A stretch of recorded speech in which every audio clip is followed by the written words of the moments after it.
So hello everyone, स्वागत है आप सभी का फिर से एक नई वीडियो में। और आज हम लेकर आए हैं आप सबके लिए मैथ्स का जो माध्यमात का बहुलक से जो भी ऑब्जेक्टिव सवाल आपके बोर्ड पेपर में बनेंगे वो सारे सवाल हम यहाँ पे करने वाले हैं और बहुत आसानी से आप ये सवाल कर सकते हैं पेपर में। तो आपको ध्यान देना बहुत जरूरी है, ठीक है। आप एक छोटा सा वीडियो होगा उसे आप अंत तक जरूर देखिएगा, वो सारा चीज क्लियर होगा।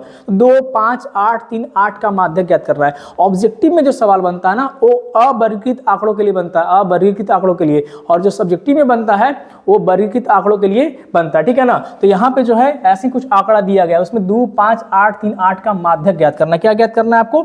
माध्यक। तो माध्यक के लिए आपको क्या बात याद रखना चाहिए? सबसे पहले आपको क्या काम करना है कि जितना दिया गया है उससे बढ़ते क्रम में या घटते क्रम में सजा लिया जाए। तो देखो यहाँ पे 2 है, उसके बाद कितना 3, उसके बाद कितना 5, उसके बाद कितना 8, उसके बाद कितना 8, ये लिख लोगे। ये हो गया बढ़ते क्रम में। अब उसके बाद काउंट करना है कि कितना है, 1, 2, 3, 4, 5, यानी जो संख्या है वो 5 वो है, ठीक है ना। तो यहाँ पे जो संख्या है वो विषम है। क्या है? विषम है, ठीक है। तो अगर संख्या विषम हो, अगर संख्या विषम हो तो बीच वाला पता करना आसान होता है। ये क्या है? बीच वाला है, ठीक है ना।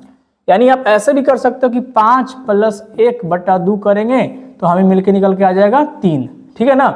लेकिन ऐसे ही आप खुद सोच लो कि बीच वाला निकालना है, यानी अगर संख्याएं, अगर जो आंकड़ा दिया हुआ है वो विषम हो, कई गो हो विषम हो, जैसे यहाँ पे कितना 5 गो है, तो बीच वाला निकालना आसान है। माध्यक का मतलब वही बीच वाला, ठीक है ना। लेकिन अगर संख्याएं क्या हो, सम दिया हो, जैसे यहीं पे लिखा रहता 2, 3, 5, 6, 7, 8, ठीक है। तो यहाँ पे कितना हो जाता? 3 गो और 3 6 गो।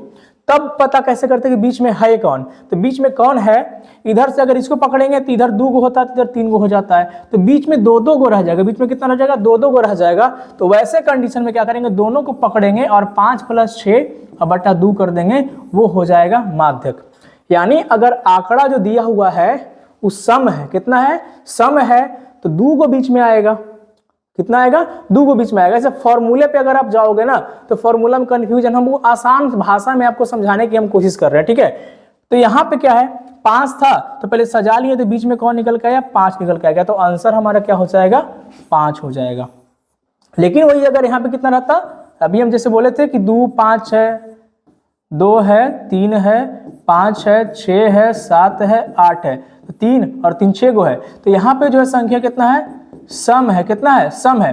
तब आपको बीच में मिलेगा 2 गो, ठीक है। ई और ई दोनों ना मिलेगा बीच में। और टोटल कितना? 3 और 3 6 गो है, तो 6/3 करेंगे तो 6/2 करेंगे तो तीसरा और एगो चौथा, दोनों को पकड़ेंगे तो तीसरा और चौथा को पकड़ लेना है और उसको क्या करना है, जोड़ के 2 से भाग दे देंगे। तो 11/2 यानी 5.5 हम आंसर लिख देते। जब रहता सम यहाँ पे रहता तब, लेकिन यहाँ पे कितना है? विषम है। तो विषम का निकालना क्या होता है? बहुत आसान हो जाता है, ठीक है। उसी तरीके से आप देखो, अगर इसी में से अगर बोल दिया जाए क्या चीज, माध्य निकालने के लिए, कि इसका क्या निकाला जाए? माध्य निकाला जाए। तो माध्य कुछ नहीं होता है, एक प्रकार का औसत।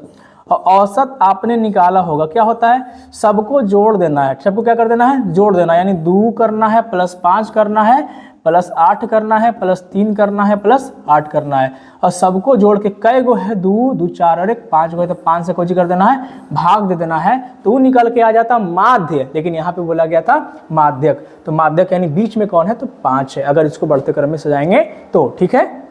नेक्स्ट सवाल की ओर चला जाए। यहाँ पे जो सवाल है ना कुछ यानी इस तरह के सवाल आपको ऑब्जेक्टिव में बनता है सवाल, वही मैं यहाँ पे सवाल लिया हूँ, ठीक है। जैसे यहाँ पे लिखा है 2, 5, 8, 3, 8, 3, 2, 3, 3 का बहुलक क्या निकालना है? बहुलक निकालना है।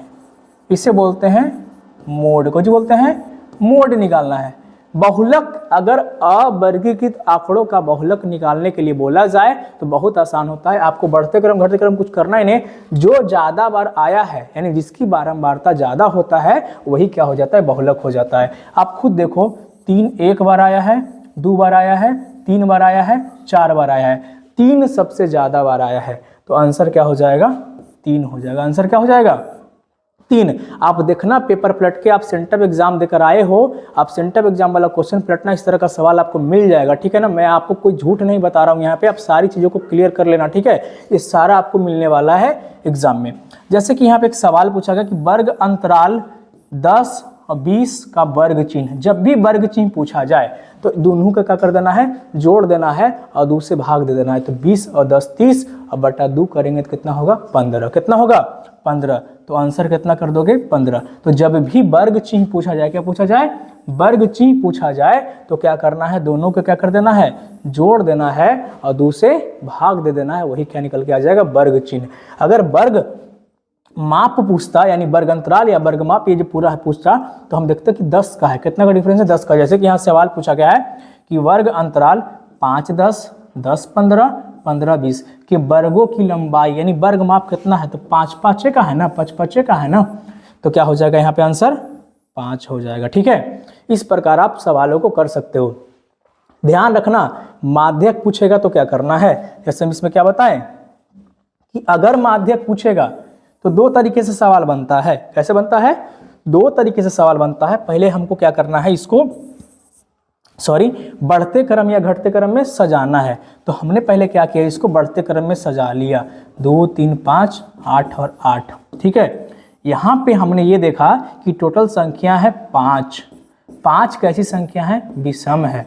तो विषम संख्या रहता है तो बीच वाला निकालना आसान होता है। 5 + 1/2 कर देंगे, 3 आया, यानी तीसरा जो है वो बीच वाला है। ऐसे साफे दिख रहा है कि बीच वाला कौन है, ई है। इधर 2 है और इधर 2 है तो बीच वाला ई मिल गया।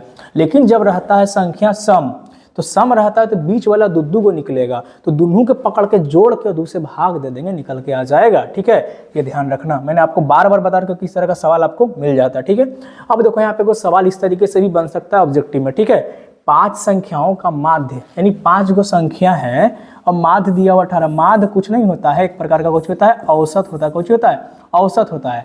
तो 5 गो संख्या है, उसका माध्य दिया हुआ है 18। ठीक है, 5 गो संख्या कौन कौन है वो पता नहीं, यानी ऊपरे 5 गो संख्या का योग औसत माध्य होता कुछ है। यानी 5 गो संख्या था तो 5 संख्या का योग रहता है कि नहीं रहता है, 5 संख्या का योग रहता है। अब बटे 5 गो संख्या, जय गो संख्या रहता है उतना से क्या करते हैं, भागा देते हैं।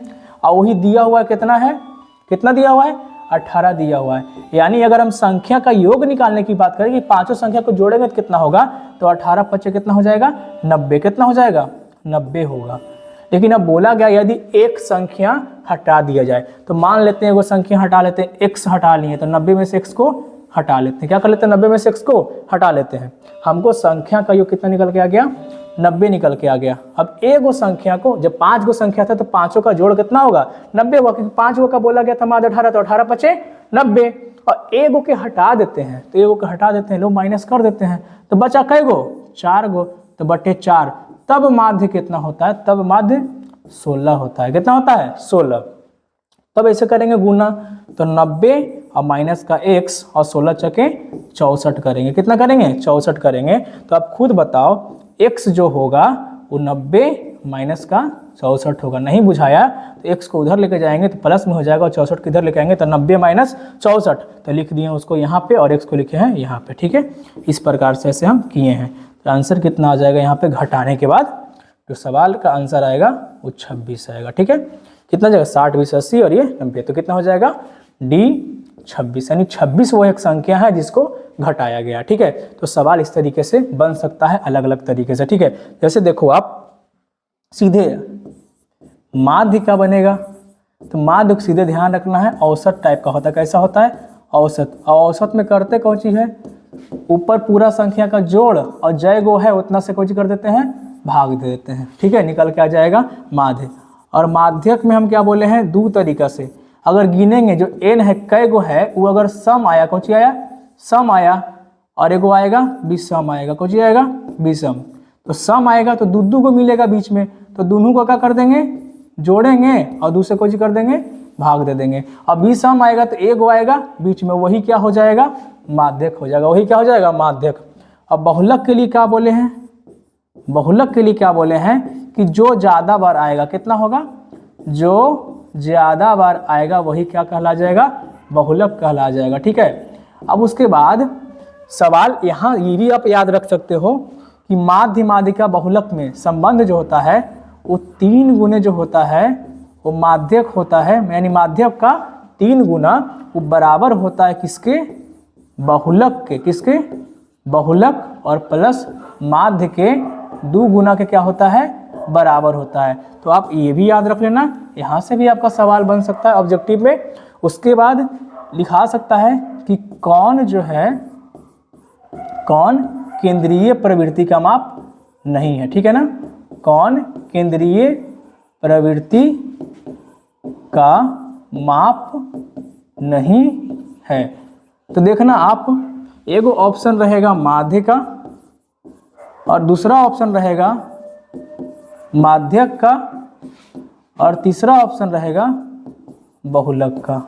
तो माध्य का बहुलक जो है वो केंद्रीय प्रवृत्ति का माप है। तो जो चौथा ऑप्शन आपको मिल जाएगा वही क्या हो जाएगा, आंसर हो जाएगा। जैसे कि लिखल रहेगा मानक विचलन, कुछ लिखल रहेगा मानक विचलन। मानक विचलन को इंग्लिश में बोलते हैं स्टैंडर्ड डेविएशन। ये जो है केंद्रीय प्रवृत्ति का माप नहीं है, ठीक है। तो इस तरीके से सवाल आपको माध्य का बहुलक से ऑब्जेक्टिव में बनता है। अब सब्जेक्टिव में किस प्रकार का सवाल आपको मिलेगा, 2 नंबर वाला में भी आता है और कभी कभी 5 नंबर वाला में भी आता है, उसको हम लेकर आएंगे अगले वीडियो में, ठीक है। अगर आपको ये अच्छा लगा है तो आप लाइक जरूर करना, चैनल पर नए हो तो चैनल को सब्सक्राइब कर लेना, ठीक है, और कमेंट जरूर करना, ठीक है। मिलेंगे अगले वीडियो में, और अगले वीडियो में यही माध्य का बहुलक का सब्जेक्टिव सवाल लेकर आऊंगा, ठीक है।